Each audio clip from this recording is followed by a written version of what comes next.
ఆరగిస్తారు. హైదరాబాద్ లో 1000కి పైగా హోటళ్లు ఈ ప్రసిద్ధ వంటకాన్ని అందిస్తున్నాయి.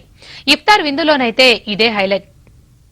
రోజంతా ఉపవాసం ఉన్న వాళ్ళు సాయంత్రానికి తినే ఆహారం తేలిగ్గా అరిగేలా అప్పటి పాకశాస్త్ర నిపుణులు ఈ హలీం వంటకాన్ని సృష్టించారు. కేవలం రుచికి జీర్ణానికే కాదు, హలీం పౌష్టికాహారం కూడా. గల్ఫ్ దేశాల్లో బాగా ప్రాచుర్యంలో ఉన్న హలీంను నిజాం నవాబులు హైదరాబాద్ కు పరిచయం చేశారు. రంజాన్ మాసంలో ముస్లింలు తెల్లవారుజామున సహార్తో ఆహారం తీసుకుని ఆ తర్వాత రోజంతా మంచినీళ్లు ముట్టకుండా రోజా పాటిస్తారు. సూర్యాస్తమయం తర్వాత ఉపవాస దీక్ష విరమిస్తారు. పళ్లు పలహారాలతో పాటు ప్రత్యేకమైన వంటకాలను ఆరగిస్తారు. తయారీ ఏర్పాట్లు సూర్యోదయంతోనే ప్రారంభమవుతాయి.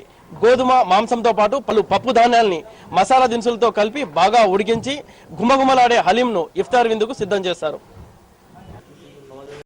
ఉదయం 6 గంటలకే హలీం తయారు చేసే ప్రక్రియ ప్రారంభమవుతుంది. గోధుమలు మాంసాన్ని ముందుగా ఉడికిస్తారు. ఈ 2 మిశ్రమాలు బాగా ఉడికిన తర్వాత పొడవాటి కర్రతో దంచుతారు. మెత్తగా కలిసిపోయి గుజ్జుగా తయారయ్యే వరకు బట్టిలో వండుతారు. గోధుమ మాంసంల మిశ్రమం గుజ్జుగా తయారైన అనంతరం అంతకు ముందే వేరే పాత్రలలో మసాలా దినుసులతో సూప్ తయారు చేస్తారు. స్వచ్ఛమైన నెయ్యి, అల్లం వెల్లుల్లిపాయలు, ఇతర మసాలా దినుసులతో ఈ సూప్ తయారవుతుంది. ఇలా తయారు చేసిన సూప్ ను వేరే పాత్రలో ఉంచి గోధుమ మాంసం మిశ్రమాన్ని మరో పాత్రలో ఉంచుతారు. ఈ విధంగా రెండింటిని కలిపితే ఘుమఘుమలాడే హలీం తయారవుతుంది. कॉन्फिडेंस है पिस्ता हाउस के ऊपर कि यहाँ पर खाने से हमको जो हलीम में जो मीट होता है वो बिल्कुल 100% प्योर मीट होता है और इसकी जो स्पाइसेस है बिल्कुल नंबर 1 क्वालिटी के स्पाइसेस होते हैं और जितने भी स्पाइसेस है और मीट है government of Andhra Pradesh food department के लोग इसके चेक करते हैं और उनके सुपरविजन में हम लोग बनाते हैं.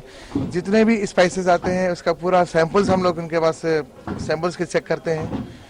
इसलिए और हम लोग कोशिश ये करते हैं कि हमेशा ज़्यादा से ज़्यादा कोशिश ये करते हैं कि अच्छी क्वालिटी दें और ज़्यादा से ज़्यादा लोगों को इसके अंदर टेस्ट दें.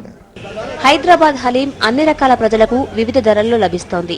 క్వాలిటీని బట్టి ప్లేట్ హలీం 7 రూపాయల నుంచి 55 రూపాయల ధర పలుకుతోంది.